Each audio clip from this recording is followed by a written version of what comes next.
Yes, folks, it's Thursday, 2 p.m. Pacific. I'm Fred McMurray, which means this has to be... Pillars of Franchising. Pillars of Franchising.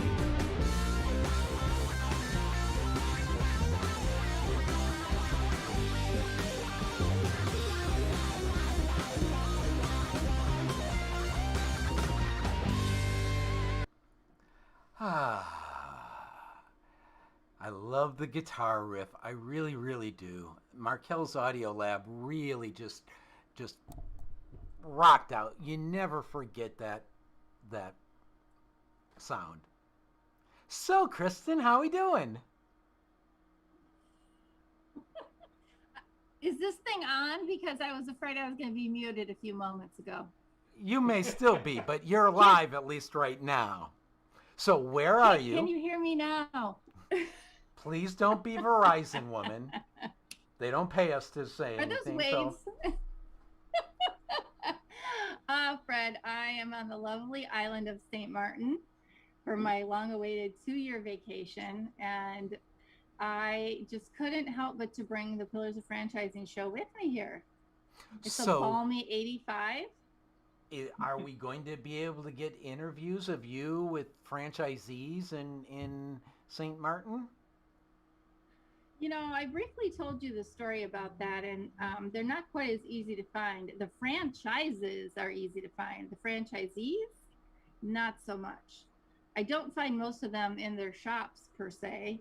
Most of them are many times not on island, and some of them aren't working in their business. They're working, Ray, on their business. So it's not like I can walk into the local McDonald's, Burger King, or Shell gas station and find them. But we're not going to stop trying. All right, because, one, that would make the tax man allow you to deduct the trip off your taxes as a business expense. I can tell you I've met a lot of entrepreneurs here on the island. Yeah, but that's a different and that show. Has been very interesting. That's the upcoming I know. Pillars of Entrepreneurship. Are they walking in the street? Well, no. Okay, I thought that girl was hitchhiking, and my husband told me that is not what she was doing. Oh, okay. And how did he know? That was on the French. I'm not sure. It was on the French side. It was hot. Of course, she didn't have a lot of clothes. They don't wear a lot of clothes when it's so hot. I honestly would not have. I thought she was hitchhiking. Because I said, oh, she looks like she needs a ride. And my husband said, you just keep driving. So, okay. But it's been beautiful weather. The people are extremely nice. This is an island that was just beaten by Hurricane Maria. And then just as they started to come back, we've had COVID. And so the beaches are empty. Most of the accommodations are empty. And they need tourism big time here to help. We had COVID checks in. We got COVID checks before we go out. Everybody's wearing their masks in terms of staff and things. And so from that perspective, it's been a very safe and quiet trip. And would really like, speaking of franchising, I personally had a girl by the name of Paula give me a beachside massage, and I could recommend that she franchise her services down in Orient Beach. That might be a good suggestion. So you're saying then it would qualify. So you're telling me we're starting to develop new franchisors? Well, I'm just saying, if you want me to get something going down here, that might be the thing. Interesting, because I just recently had somebody I spoke to about a year or two ago that is a franchisor overseas that wants to come here, and they're looking for help. So I don't know, maybe this is a trend. Okay, then we're going to have to follow up on that one later. But I know I need one more visit out to Paula before I have to turn around and jump on the plane to come home. So with that in mind, before we go into the mentor program, I had last week we on the Down the Rabbit Hole section we talked about digital appropriation. An interesting thing happened of I had somebody follow me on Instagram, and it looked like a realtor to the point where it actually had the realtor's name, the phone number, and all that stuff there. But there was something freaky in the username. It had an underscore and a number in it. And I went, and sure enough, this person was already on Instagram, had 3-4 dozen pictures, but wasn't representing her real estate agency there. And this is a franchise real estate or licensor. So somebody was actually digitally appropriating her franchise. Wow, you're right. We just talked about this last week. Mm-hmm. And that happened just today. I messaged her and said, you got a doppelganger, but so that this is going to become a bigger and bigger thing, and I'm not sure how franchisors are going to handle it, because they tend to leave the individual stuff to the franchisees, and as we know, many franchisees got into being a franchisee because they didn't want to deal with marketing. That's right. That's right. Well, and as Ray and I will both tell you, I mean, we're not necessarily active daily on all of our social media platforms. Yeah, I mean, we just can't be, smile. That's just, it takes a lot of time. And I know that, Scott may even touch on it when we get to him in the show as well. There are so many things that need to be done in a day, and everybody's got to prioritize where their time is spent. And not everybody, I mean, some people aren't even into. I talked to a guy today, and he's from Canada. Lots of people down here from Canada. And he said, hell, I don't even have my cell phone with me. I brought it down here, put it in the drawer when we got here back in January. Haven't taken it out since. Haven't checked my email since I've been down here. And I know I've got a bunch because it was my birthday. He's like, but that's all I even know how to do. My phone rings for a call, and I check emails once every 6 months. So now he's obviously a little bit different than a business owner, but there's a lot of people in certain brackets, whether it's an age bracket, whether it's a certain demographic, maybe it's where they live. Social media is just not what they do. And there was a case I told you about earlier this week where one of your fellow owners, all of a sudden, for the first time in 2 years, I was still waiting for him to say Merry Christmas 2019 back to me, suddenly sent me a link and got a hold of him and said, dude, did you do this? Somebody had hacked himself and hacked him. And given what I've seen, they hack you. They can take over your business page. They can hit your bank account. They can hit everything. Yeah. Sounds like a good episode coming up. Yeah, I'm working on it. So now that we've stolen half the mentor time on digital appropriation, what else you got for us today? Well, I want to be short but sweet, since we did use some of our time today on that, as well as we have a great guest that I know is going to have a lot to talk to us about today. But one of the things in some of the other books that I've been reading this week and talking with our mentee, Mario, is really to make sure people think about, as we always talk about, the end in mind. So when you're going through and you're thinking about buying a franchise or a business, you really want to start with where do you want to be at the end game, right? It's not about how much money you need next week or how much money you need in 3 years, 5 years, but where do you want to be in 10 years? And the one thing that becomes abundantly clear in everything that I have been reading and that I practice myself, right, is that if I were somebody that was involved in my business on a daily basis, a vacation like this would not be possible. I have an office manager. We talked about this the last couple of weeks too, about the importance of hiring somebody to take over your daily operations, making sure there's somebody who complements your shortfalls or your skill sets that you maybe don't have, right? So that when you're not there, the business can continue to run. I know Ray pretty soon is going to load up that bus, right, Ray? And you're going to hit the road.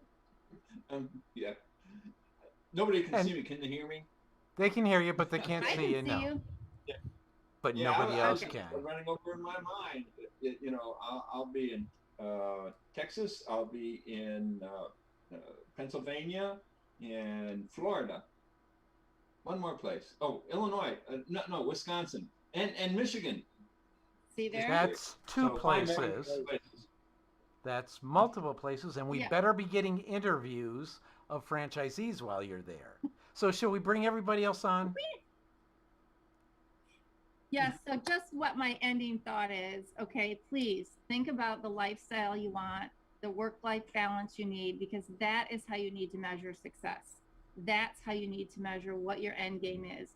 Think about what it is you want. If you have young kids, you need to plan for that. If you don't have kids, think about what that looks like. If your kids are grown, you've got easy street. It doesn't matter what you do. Do you want to work? You don't. That's how you need to design what type of franchise you buy. Look to what it is that you want to do 10, 15, 20 years down the road and make sure that it aligns with the lifestyle that you desire. And All right, let's go. All right. Sorry, We're guys, I all brought here it on. now. So back to pillars of weather, right? Where is everyone? Yep. Yep. I'm home still. You know, even though I said I'm going to be all those different places, it hasn't happened yet. So I've got a full year. Looking forward to it. Weather here is 49 degrees. It's beautiful, perfect. It's gorgeous out. Well, it's kind of cloudy, but this is what I like. This is my weather. It is your weather. So, Kristin, and you are in St. Martin. Wow. I am. And you know what? I'm so glad that that's your weather today. And all your weather. Yes. and Dave. Yep, I'm still in Destin, Florida, loving it. Got a couple more weeks here, and it's low 70s, a little bit cloudy today. Sun's trying to peek out a little bit today, but a couple more weeks. I'll be returning back home in Cleveland in about first week of April, somewhere around there. Hey, you got to be careful of those tornadoes heading up that way. I just read CNN's update today. Like the whole South is getting pounded with, they said like a 5 out of 5, some kind of chance of these huge tornadoes. I'm not letting them in. It's just simple as that. You can keep knocking, but you can't come in. Mind over matter. I don't want them here. That's why I started. I said, "Did you get the tornadoes?" I said, "No, I didn't want them."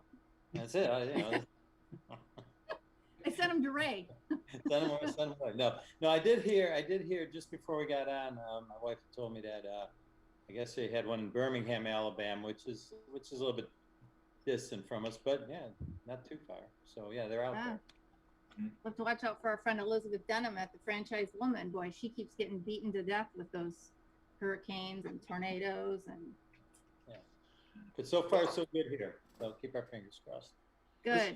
Let's welcome our guest. Yeah, let's do it. So, Scott, this is Scott Greenberg. He's the author of Wealthy Franchisee, Game-Changing Steps to Become a Thriving Franchise Superstar. And Scott is an internationally recognized speaker, author, and coach who helps franchise owners grow their business, build high-performance teams, and create unforgettable customer experiences. He has given presentations in all 50 states and throughout the world with franchise clients that include McDonald's, Great Clips, GNC, Remax, Smoothie King, Global Franchise Group, and many more. For 10 years, he was a multi-unit franchise owner with Edible Arrangements, winning Best Customer Service and Manager of the Year awards out of the more than 1,000 locations worldwide. So welcome, Scott, to the show. Thank you. I'm glad to be here. Awesome. That's quite a lot. You've accomplished a lot. You don't look like you're that old. Yeah. Well, it's the hat is covering the hair that's over time is getting grayer and grayer. There's a lot more salt than pepper, I assure you. Yeah. Okay, but you have to, in fairness, okay, because I know you're going to tell us where you are in your weather, but you have to tip the hat down so everyone can see your team. I have to, yes. The UCLA, we are in the Sweet 16 this week. I say we like I'm on the team, but I went there. That's right. I consistently supported the team and have worn the hat. So for a few more days anyway, I can wear it with pride. So go Bruins. Awesome. So where are you and what's your weather like? I'm in Los Angeles. I haven't been outside since this morning, but given it's a little cold in the house, I'm thinking it's probably in the high 60s with some wind, meaning there's some air movement at all. So we've had wind chimes that don't make a sound because there isn't enough wind to make them chime where we are. Well, mine are beat to hell after being in Chicago. They bang against the house all winter long, driving my neighbors crazy. So I have to ask you, the first question that comes to mind that you had edible arrangements. How do you learn to cut that fruit? What you do is you hire a really good manager and employees, and you tell them to watch the videos, and then you have them keep doing it over and over again until you like what you see. Like, how did they figure out those stars and the flowers, and how do you put it all together? I can't even do that with real flowers. Okay, well, so there are some franchisees who like to carefully craft it by hand, and others who just buy the brand cookie cutters and just go like this. There's your star. Next. Okay. They do a really amazing job of sort of assembly line production to make it quick, to make it cheap, and to make it easy to train. Yeah. Okay, that is not the main big question of the day, but it was one that I just couldn't get past until I asked it. So now we can get on to the serious stuff. I apologize, but it's been on my mind for days. Now, the funny thing, Kristin, is a lot of people would say, why should I pay that much money? I can do it at home. And I'm like, why don't you go ahead? Let's like, yeah, I can change my oil, but that doesn't mean I have an entire afternoon. Yeah. So, yeah. The people who try it at home are the ones who come back and say, I'll pay you whatever you want. Please. Right. That's awesome. That's awesome. So tell us how you went about starting this career of book writing and speaking. And I mean, as I said, I read the first part of your book, and you've met with some amazing people, and I'm dying to know how you got started in all this. Well, as you know, there are very few people who like aspire to one day get into franchising. There's no kid who is arguing with his friends about being a fireman or a franchise business owner. Everyone kind of ends up there. Right. So with me, I was supposed to be a filmmaker. So I graduated from UCLA and I got a scholarship to go to NYU Film School. And I was there for a semester and was diagnosed with cancer. So I had to drop out and spend the next year, in chemotherapy and treatment. And in film school, they taught us always pay attention to the human condition, like how people think and feel, how they interact, so you can make your stories more authentic. And it just made me a little bit more curious. And so here I am in chemotherapy, and I see all these people getting treatment, and some of them were really miserable and complaining and really suffering. But then I saw other people who were just as sick, who were joking and laughing, and some of them were dying, but on those days they were living. And I got curious, and I wanted to know that why is it in very similar circumstances, people have different reactions and get different results. And little did I know, these are the same questions I would ask a few years later in the world of franchising. Well, a friend of mine was putting on a leadership conference and said, why don't you come and be our keynoter and talk about your experience and how it applies to leadership? I thought it'd be a one-off, but the presentation went well, and I got more invitations. And for 30 years, groups have been calling me to come and speak. And so it started off talking about overcoming adversity, then, motivation and peak performance, and then eventually leadership. But I got to a point where it's like some people in my audience have a lot more real world experience than I do. I mean, I beat the cancer, but who am I to talk to leaders about leadership? I need some real world experience. And I like the idea of a franchise because, again, you don't have to reinvent the wheel, but you have all these people doing the same thing, getting different results. So by the time I saw an airline magazine ad for edible arrangements, I was already in that mode, and I wanted a business to be not just a stream of income, but a laboratory. So that's how I got into edible, and that went really well. And that led to some invitations to speak to franchises, which then really took off. It's still the main thing that I do. I always interview franchisees from every brand, and that has enabled me to see the trends and the patterns, the same complaints from those who struggle, but also to talk to the best people to see what they do. And so finally, after people kept asking for it, I wrote a book about the best people, whom I call wealthy franchisees, what they do and what the rest of us can do to get the same results. So that is my story. Well, tell me, because, as I said, I was so, some books just like grab you and you want to keep turning the pages to see what's next. And some are like, okay, well, that's kind of interesting. And some are like, yeah, we've heard that message before. But one of the things that really interested me at the beginning of your book, I said to the guys on Tuesday as we were talking about this show, I said, "Oh yeah," and I think he owned like 30 Great Clips, and then I'm like, "Wait a minute, no, that wasn't him. That was the guy who's like so like he was like one of your biggest cheerleaders in the forward of your book." And I forget his name. Do you recall who he was? A friend of yours. You became business partners, if I have the story correct, at some point, right? You do not, but I appreciate Okay. you asking. So the forward of the book was written by Chuck Runyon, who is a Okay. co-founder and CEO of Anytime Fitness and Self-Esteem Yep. Brands. Okay. But I also, in the book, I interview some folks from Great Clips, including Mhm. Rhoda, Rhoda Olson, who is their vice chair, and then Okay. one of the franchisees who I feature is a multi-unit franchisee who's just killing it with that brand. And he's an example of someone like yourself who's got the systems in place and the people in Right. place, and he can go do whatever he wants. Okay, that was probably him. I'm telling you, it was really a great book. So I really need to finish what I started. So go ahead, Ray. I'm sorry, I'm taking up all the time here this morning. No, I introduced him, so maybe David want to interject.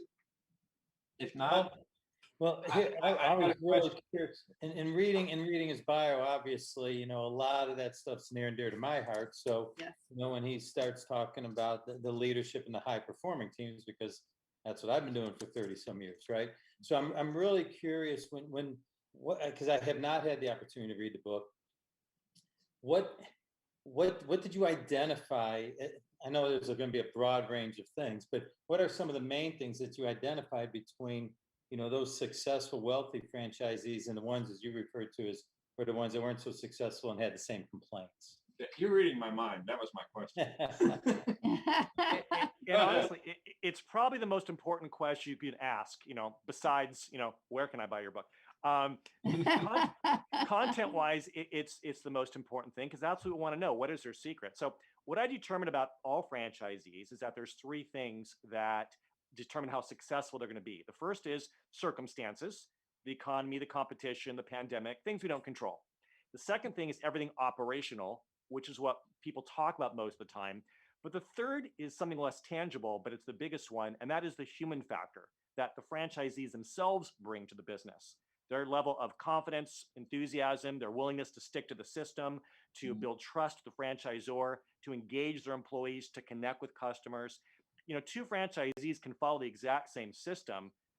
They can embrace the same operations, but execute in completely different ways because of what it is that they bring. And specifically, it's the way they think, it's the way they lead, and the way they serve. It's these human elements. So what I observed among all these great franchisees, it wasn't they have the best locations or they put in the most hours or they have the most education.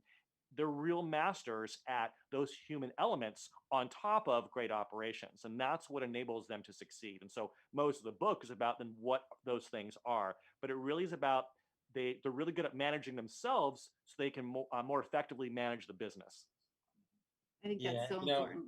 you know, you hit on a lot of hot buttons there for me because one of the things, you know, that people, I think, especially people new getting into business, and I think even anybody in any business, whether they're owners of the business or in the management position, they confuse management with leadership. And those are two completely different things. They're two complete. You manage processes and systems, those types of things, but you lead people. And without those leadership skills, without those people skills, and you know, you're not going to get the best out of your people, not going to build high performing teams.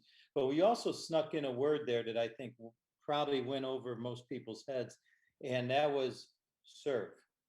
And and the best leaders serve. You agree with that?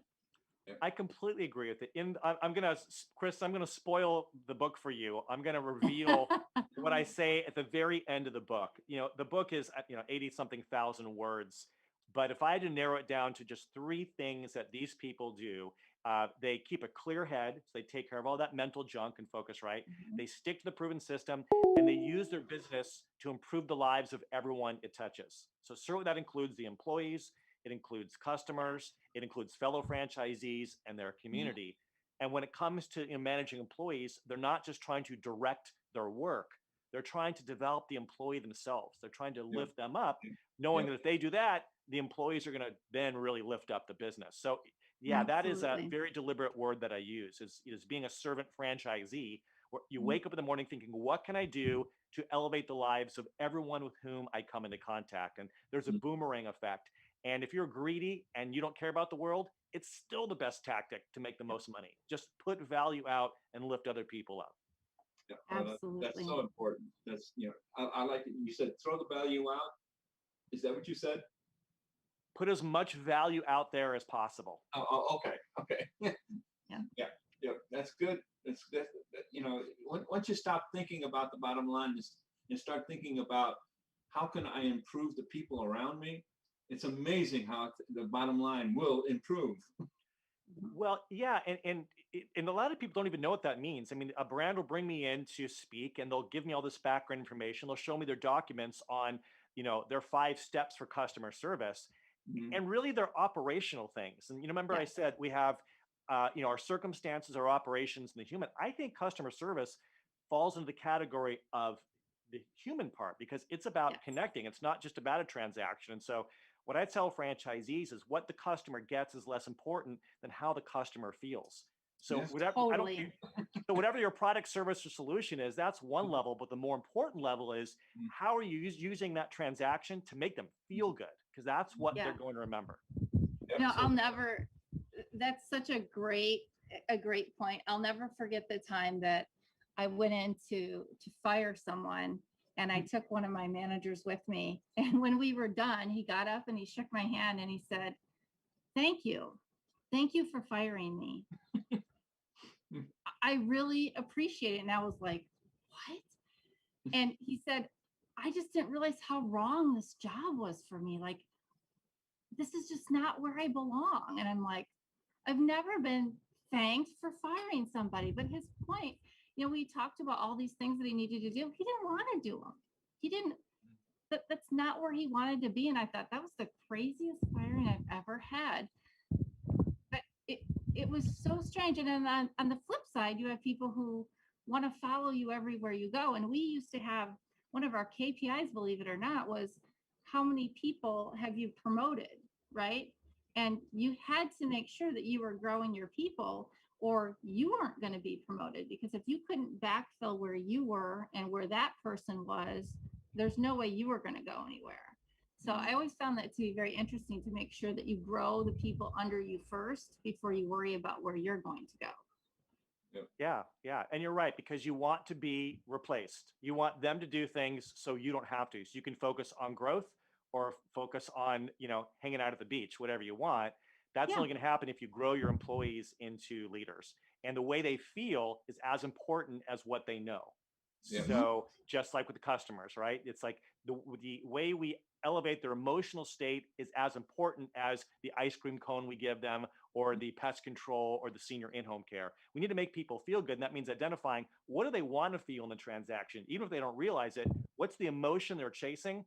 Identify that, you serve that, they're going to tell their friends and they're going to come back. Absolutely. Well, and that goes right back to Zig Ziglar's old quote: "Is you can have anything you want in life as long as you help enough other people get what they want." Yeah. Right. So it's the same thing. Give the people what they want. Take care of the people, and they'll take care of the rest. Right. It comes automatic. The other thing we used to do, and talking about servant leadership, is try to impress upon everybody. The old saying, "Leave the place better, when you leave it as when you found it." And that's, think about the person coming behind you, whatever that might be in whatever industry. Did you make their life easier when they showed up the next day? And that's just the mindset of you're thinking about others all the time. Mhm. Yeah, absolutely. Okay, we're going to take a quick break right here. I think this is a great point. When we come back, Scott, we're anxious to hear more about some of the other companies you worked with and some of the secrets that you found. And I'm really curious to see what you think about some of those profiles that we use or others use when helping place people with certain franchisors. When we come back. Hey, franchise owners, how's your local marketing? Do you feel like you could use some help keeping up with your social media posts and comments and reviews? Do you wonder if you could be doing more to attract local customers? Are you able to identify new move-ins to your local area? At Westvine, we help franchisees like you reach more local customers through digital marketing.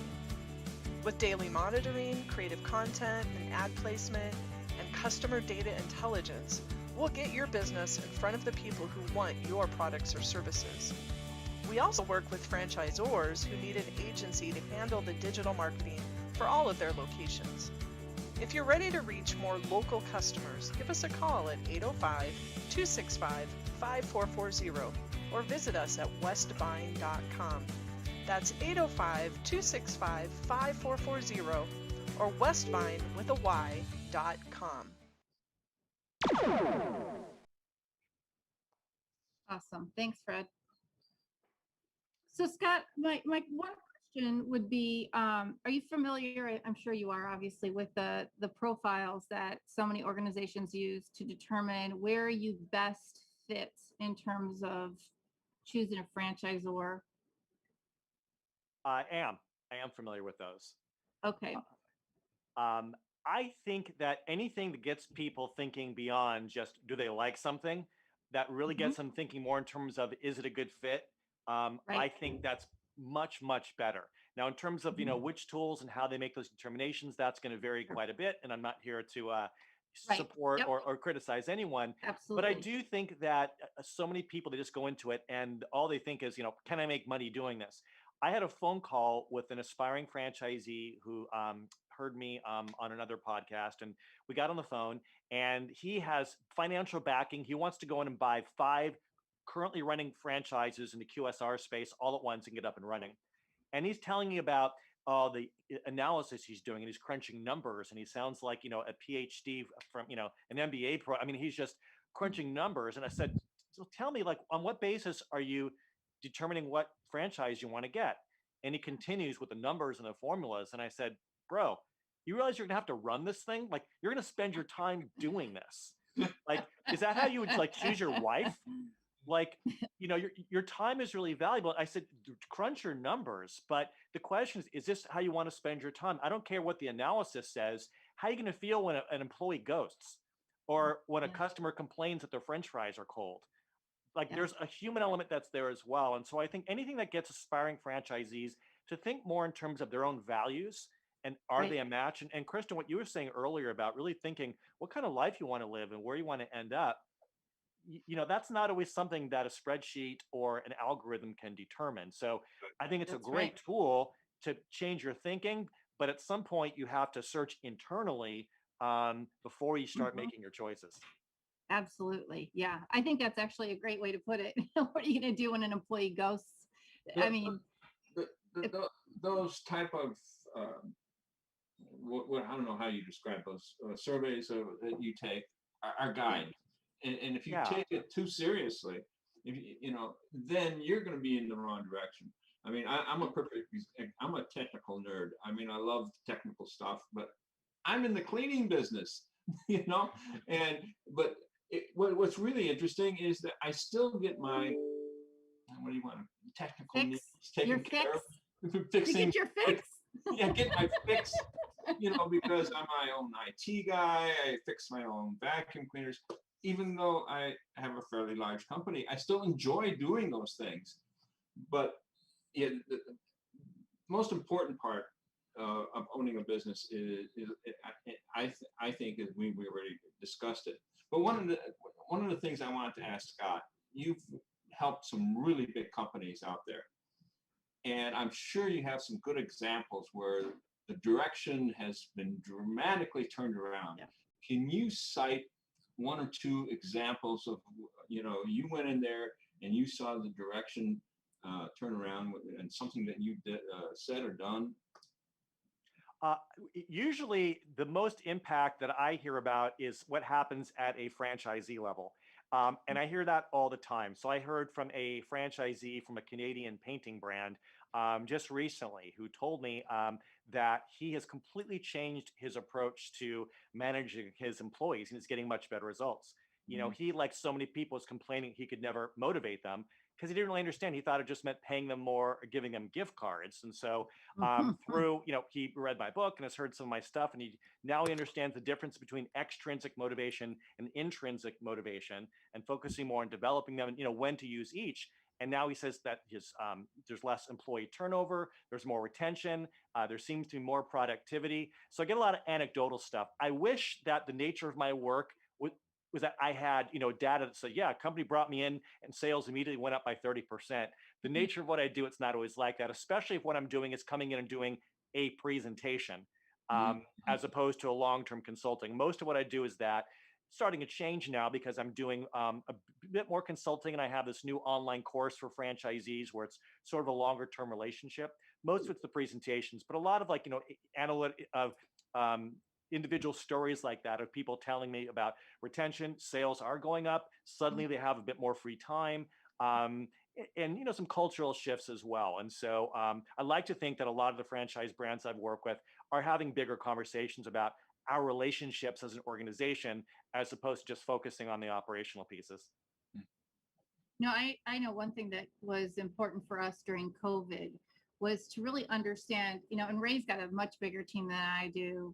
And David, he had multiple locations, so clearly his team was even bigger than that. But just understanding who my employees were, not that I didn't know who they were, but who they were in terms of what was their family dynamic, how many kids are doing remote learning, what kind of support did they have at home? Because as we were kind of putting these schedules together during COVID, some people had very different needs. And for me to make sure that I was compassionate and took care of my employees so that they were just as loyal to me as I was to them, I had to make sure that we were making schedule adjustments, making sure that when we got our PPP money, everybody was treated fairly.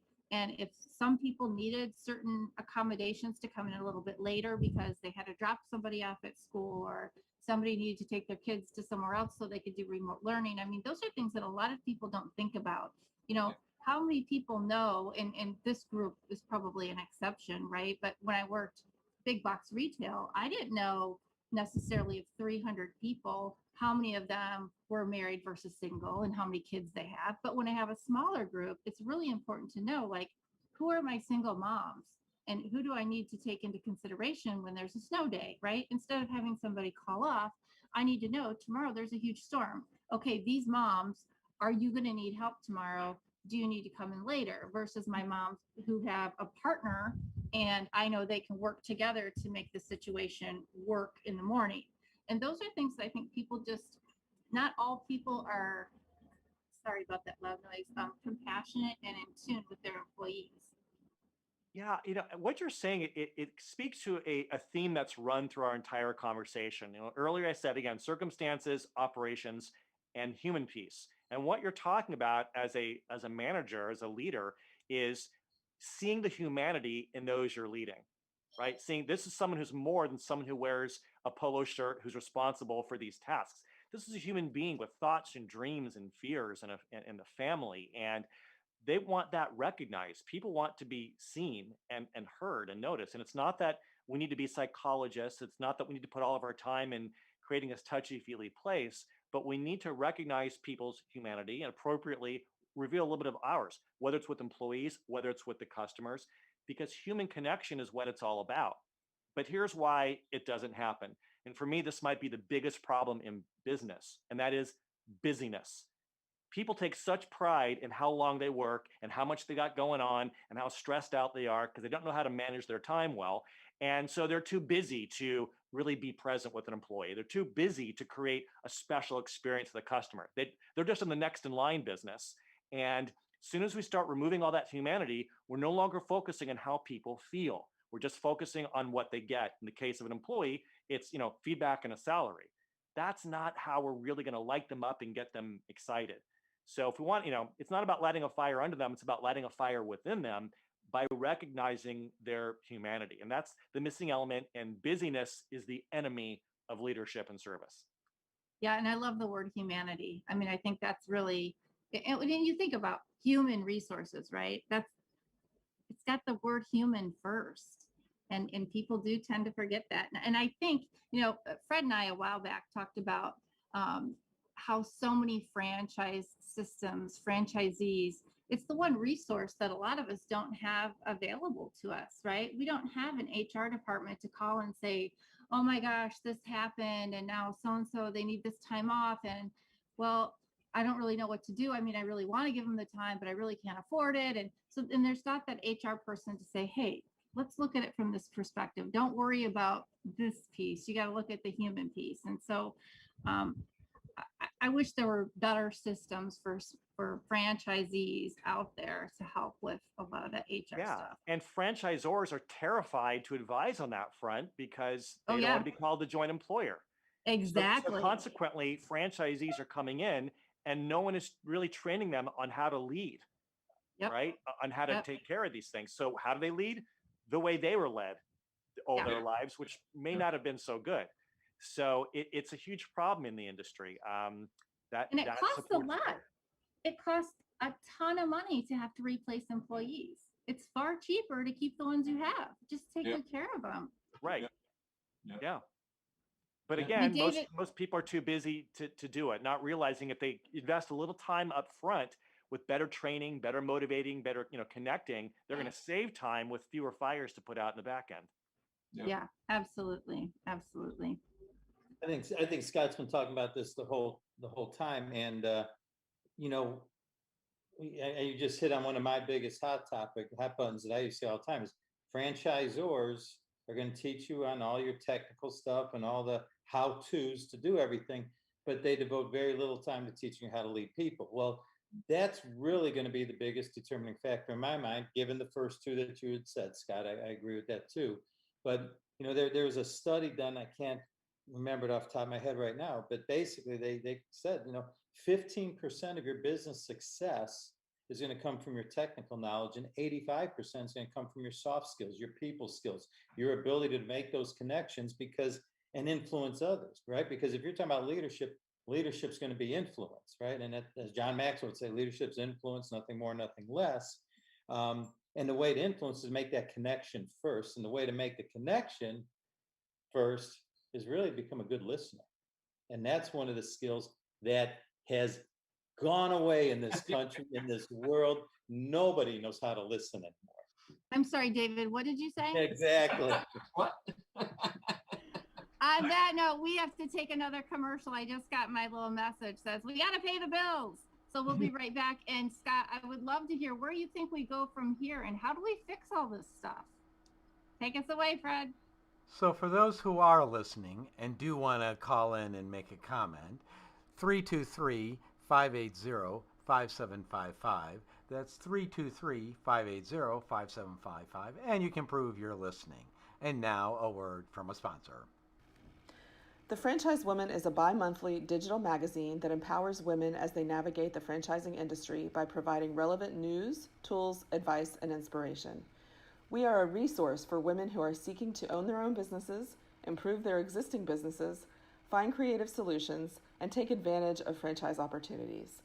We feature women in the business who best exemplify our ideals and have something to teach our readers. In addition to our exclusive articles relating to the female entrepreneur, we also feature brands that are geared for women. Women have become the fastest growing sector in business ownership and have become a powerful, influenceable force fueling the economy.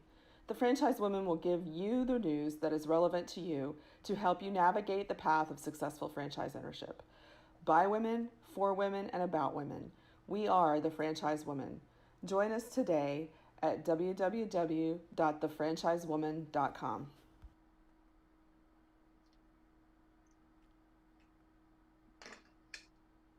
You're back. Are we back? Yes, you're back. Yay! I turned off the phaser, so you didn't have to worry about the phaser firing this time around. So I'll put it back in thank next goodness. time. Sorry. Okay, so Scott, where do you think we go from here? I mean, how do we get all these managers turned into leaders? Well, It's like the elephant, right? One bite at a time. I think a lot of people would say that it starts with franchisors. Wouldn't it be great if franchisors really gave people these soft skills? But here are the facts. It's not in the franchise agreement, so we can't expect it. I think a lot of franchisors don't get it. I think a lot of franchisors are experts in cheeseburgers and frozen yogurt and pest control. And that's what they know. They'd rather just focus on operations. And they're so busy doing that, with the franchise model, franchisors, in spite of those who say we're really about building culture, the development teams are often, they feel a desire to get the franchise in as many hands as possible. And yeah, the person, they're not an ideal cultural fit, but operations will take care of that. I'm just going to try, so I think that it'd be great if franchisors put more emphasis there. But here's one thing I tell franchisees. If you have to choose between two franchises and one has an incredible operation and not a lot of the emotional support, and one has great people support, but the operation is so-so, go with the one with the great operation, because you can get the emotional support on your own from other places. I mean, I exist, plenty of people, there's books, things like that. I mean, the operation is the thing that you're paying for, but you can't then expect that that's what the franchisor is going to do. Even your field support consultant, whenever I talk to them, I really talk a lot about empathy, and they understand the human element more than anyone because they are unofficial psychologists. Anyway, so it's great when franchisors can do this, but the reality is it's not necessarily their skill set, and it may not even be their priority, and it's definitely not their legal obligation. So I think to really move forward, franchisees themselves need to look a lot more in the mirror and ask themselves, the way I'm thinking, am I an asset to my business or am I a liability? What can I do to make sure that I'm helping my business? And look at what other people are doing who are succeeding and replicate the entire recipe. Don't just ask how they're marketing their business. Don't just ask where they're finding employees. Ask about their mindset. Notice these things and replicate all of it. Yeah. And it's hard if somebody doesn't want to look in the mirror, right? They got to want to look in the mirror. Yeah. I think a lot of franchisees love the pandemic because they have something to blame that's not themselves. Yeah, totally. What you're referring to, Scott, is real simple. Are you modeling the behavior you want to see in your company and the people that you're leading? And it's so funny how so many, we talked about this a little bit on Tuesday. It's so funny how a franchisee doesn't realize what they're modeling, but they expect their employees, they expect their managers to do something different than what they're modeling, and that has to come from somewhere. Someone has to set the tone in the business. As I used to tell managers, is if I could do every single job in my business, I would. So in essence, you're my face out there. So I need you to act the exact same way as I would, and treat the guests the same way as I would, the other people as well I would. So then we go into training, and that's a whole nother conversation. But the point being is you have to exemplify and model the behavior you want to see in your business. You're right. Absolutely. I had a franchise system bring me into. I created this employee coaching tool where you can diagnose what an employee needs, and based on your diagnosis, determine the best corresponding coaching style. So I did this for a franchise, and this guy raises his hand and he says, he has a senior in-home care business. He says, I have 150 caregivers out in the field. How can I possibly coach them all? And I'm like, if you haven't set up the infrastructure to give people the training you need, don't complain then about underperformance. That's like saying, I've got too many kids to feed my kids. It's like people need to manage it. Then, same event, I had a woman come up to me afterwards and says, I really love this tool. I hired a new employee whose job it is to do all the selling for me, but I don't have time to train him. So do you think maybe I should invest in getting him trained? So I said, do you need to invest in training someone how to sell your business? And it's this busyness problem. It never occurred to her to, whether it's her person, to give him the skills he needs to actually do the job. There's so many franchisees who their mentality for training is just be good. Here's the job, just be good at it. And it's just not going to work that way. We got to coach them good, and then coach them so they stay good. Right. Yep. Right. Cause and effect. Most people work at the effect instead of the cause. It's cause and effect. If you put some time and energy into the cause, the effect usually takes care of itself. Yeah, absolutely. Absolutely. It's especially true during this COVID thing, that how your managers and then the rest of your employees reflect your attitude towards things. Because there's a lot of owners out there who said, oh my God, the sky's falling, with the COVID thing. And all of a sudden, before you know it, the managers are saying things to the rest of the employees about things bad are, and close the business down. Yeah. And they're looking for work somewhere else. Yeah. So, and you're like, wait. If you say, okay, let's think about it. Okay, it's bad, but if you don't panic, they don't panic, and then the rest of your organization doesn't panic. Well, and it's also important, like if you have an unreasonable customer, I don't care how crazy or rude the customer is. If you, as the franchisee, start bad mouthing that customer behind their back in front of employees, you're teaching that kind of behavior to your employees, right? Oh yeah. So we have to be really careful about how we behave and what we say. And no matter how we feel on the outside, we have to project an air of professionalism, of love, of humanity, of courage.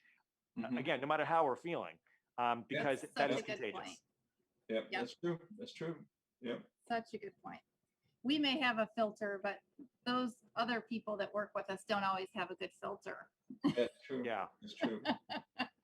and another thing that, especially, Kristin and I know this very well. A customer calls in and starts complaining about something. It's so easy to go straight to the employee and say, "Do you know what you did?" And of course, there's always two sides to it. And if you don't listen to the employee side as well as the customer side, then you're going to end up with that employee quitting because they're saying, "I'm always being blamed for things. It wasn't my fault.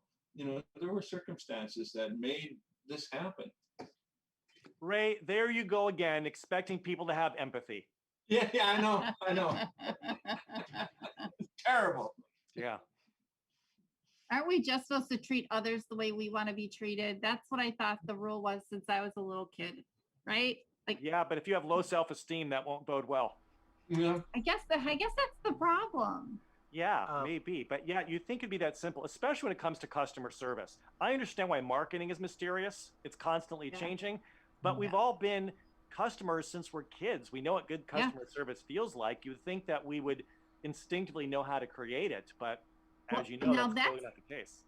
And that does touch on a point. It's not about treating people the way you would want to be treated, right? It's about treating people the way they want to be treated. Yeah. And so that's a big difference, and that's also a crux a bit in customer service, because what you may want or what you think is reasonable isn't always what they think is reasonable. And a lot of times I find myself saying, "Well, what do you think is fair? I mean, here's what happened. Here's what we've done. Here's what, the situation was. What do you think is fair? Tell me what you would like to see happen." Because sometimes I'm willing to offer them, the whole caboodle, and they're like, I really just wanted you to call me back. And I'm like, great. Here, you can call me. Here's my cell phone anytime. True. Yeah, it is so true, because you're thinking hundreds or thousands of dollars, and they're thinking $1.98. Right. Or God forbid, an apology. I think 9 out of 10 people, they just want to be heard and seen and recognized, and not feel like they're crazy for being upset. Exactly. And they want you to say, "I hear you. I understand how you feel." That is completely wrong that happens. It's called listening. Yeah, vindicated, right? You're vindicated. You just feel like you've been heard. Yeah, it's a crazy world we live in. So I grew up on the South Side, and I was always raised to do unto others before they do unto you. That explains the whole thing. Yeah. And with that note, we know it's time for our favorite time to go down the rabbit hole. Now, I've heard a lot about Scott. I've heard a lot about humanity and all that stuff there, which means today's question must be on the Matrix. So, how will franchisors program their franchisees, their AI franchisees, with humanity? And will that really matter to the AI customers?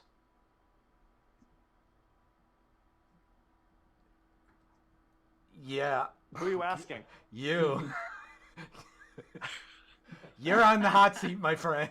Oh, I see. Oh, that's right. I'm a guest on the show. So the question, are you asking me what franchisors will do to reprogram their franchisees? Their AI franchisees, because of course, their AI franchisees. I mean, you see all these AI tools and things like that, and eventually we're going to get to a point where AI is going to become the franchisor and the franchisee and the customer. Well, I think that AI it can be very efficient, but AI very rarely elevates my emotional state. And, so when AI tells me my call is important, please continue to hold. I'm Yes. a little bit skeptical of that. Yeah. I think my My call is emotional there. state goes like this Yes. of anger. Right. I think if we try to outsource the human connection, our businesses are going to crumble. Humans have a need to interact with humans. The data shows that nothing makes people happier than meaningful connections. So if you're replacing the humanity with the artificial stuff, you're in trouble. So I think it's important to know, where you can do that, but in what ways are you still going to make people feel connected? I spoke to a chain of gas stations, and I said, look, your stuff's, they're outside the whole time. What can you do to still make them feel like there are people here who care about them? And that's what the conversation was. So I die to know their answer to that one. What do you think? I have no clue. I can't even imagine what their answer was. It started talking more about trying to do things to drive them inside the store, which is where the real money is. Right. Oh, Okay. Money. That was the answer. Okay. Yes.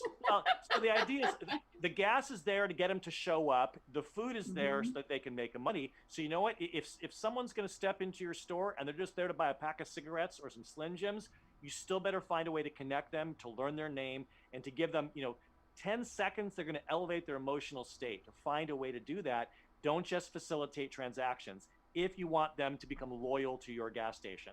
And while they're there, what are they going to feel? Is the place dirty? Is the place clean? Do you have handwritten Post-it notes that say out of order, or are you keeping stuff fixed? It's the little things that contribute to our emotional state. And Yes. Artificial intelligence is a long way to go to replace that true human connection.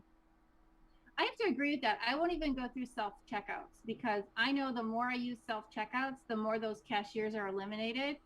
And that self-checkout doesn't say good morning, doesn't ask how I'm doing, doesn't say thank you when I leave. It just spits out a piece of paper and often says, invalid number, invalid number. That's not the experience I want, And McDonald's, don't even try to order a large iced tea unsweetened in that order because those new AI things at McDonald's drive-thrus, they never get it right.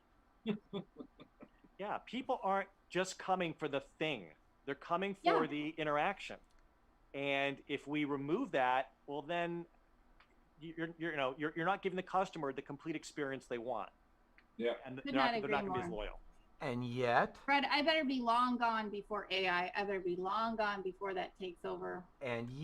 it was about 2 years ago, Google debuted their AI virtual assistant, which would actually call places up and throw in ers, ums, and all the other normal human affectations in the voice, and allow them to the point where people complained that there was no warning for the person being called that this was an AI tool. So why not have an AI tool calling an AI business, so that way the product just shows up on the beach that you're on, and you've never had to do anything except for accept the product while you're lying on the beach. Oh, you didn't like to lie on beaches, do you, Kristin? Well, if it was like an icy cold cooler beverage of choice, I'm totally down. But that's different. Like I still like the tan guy who delivers the umbrella, right? Or, the pool boy who comes. Or the woman that you thought was needed a ride. Well, and the funny thing is, all kidding aside, when I work with, retail groups who complain about being replaced by Amazon, it's like, well, what kind of experience were you giving to people prior to Amazon getting a business? Yeah.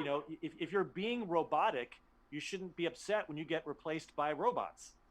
At least the Amazon truck smiles at me as it drives by. Yeah, and I will say this, when that box shows up at my front door, even if it's just a dozen things of Scotch tape, there's still a certain excitement. There's an emotion of unwrapping a box, right? But if I go to Staples and someone in a red shirt, is just facilitating, there's no connection, I may as well stay home and just order online and at least have the excitement of getting a box. Yep. I know. Back in the day when I worked for Home Depot, it was if you didn't say hello and greet every single customer, it was like 10 lashes. You don't even think about passing somebody without saying hello, good morning, how are you? Can I help you find something? Those days are long gone. But Yeah. back in the day when you had the founders there working the stores with you, it was not an option. And unfortunately, a lot of that's gone. Yeah. You know? That's one of the best part of my days is when I go in the office, because just saying hello to everyone, just greeting them and with a big smile, and you get a big smile back. But I do have a question, a kind of a general question. What was Your last data- question? No, is this not the last one? Maybe, maybe not. What was Data? We're talking about robots. What was Data's greatest quest? Uh-oh. Data's greatest quest was to be as human as possible, wasn't it? Right. Yep. And to find a way to stop the cat from jumping up on the console, if you remember that episode. Okay, what show is this? Because I'm totally lost. Star Trek: No The idea. Next Generation. Gotta. Oh, no wonder. Now, Ray, now that you've gotten that one in, let's go with the last question. Now, Crying let's to do you. the last question. So, Scott, I mean, we have a lot of hopefully owners out there who are saying, "Wow, I really like what Scott has to say." How do they get a hold of you? So the book is available wherever books are sold.